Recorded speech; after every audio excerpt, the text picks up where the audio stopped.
কারো শারীরিক সৌন্দর্য, হাই লেভেলের চাকরি অথবা ধনী ঘরে জন্ম দেখে মোটেও আফসোস করবেন না, কারণ কোনটা নিয়ামত আর কোনটা গজব আপনি সেটা জানেন না।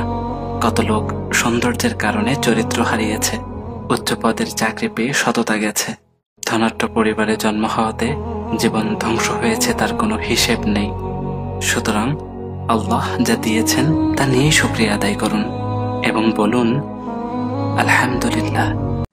আল্লাহর সাথে আমার সম্পর্ক কেমন, এটা বোঝার সহজ উপায় হলো নামাজে আমি কতটা তাড়াহুড়া করছি এবং নামাজ শেষে আমি কত দ্রুত উঠে যাচ্ছি।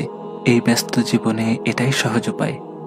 বিশ্বাস করুন, আমার মতো দুনিয়ার পিছু ছোটা অধিকাংশ মানুষই এক্ষেত্রে তাড়াহুড়ো প্রবণ হয়। মাঝে মাঝে তো এটা ভেবে আফসোস লাগে, যাকে সামান্য পরিমাণ বাড়তি সময় দেওয়ার মতো সময়ও যেখানে আমার নেই, সেখানে তার কাছে কিভাবে এত গুরুত্ব আশা করি, কিভাবে আশা করি বিপদে আপদে তাকে তাৎক্ষণিক পাশে পাবো, দোয়া করা মাত্রই উত্তর চলে আসবে। আসলে আল্লাহর রহমত আমাদের ঘিরে না থাকলে বহু আগেই আমরা ধ্বংস হয়ে যেতাম। এই রহমতের দৃষ্টিতে যদি তিনি কিয়ামতের দিন আমাদের দিকে না তাকান, কোনো আমলই মিজানের পাল্লাই ভারী হবে না।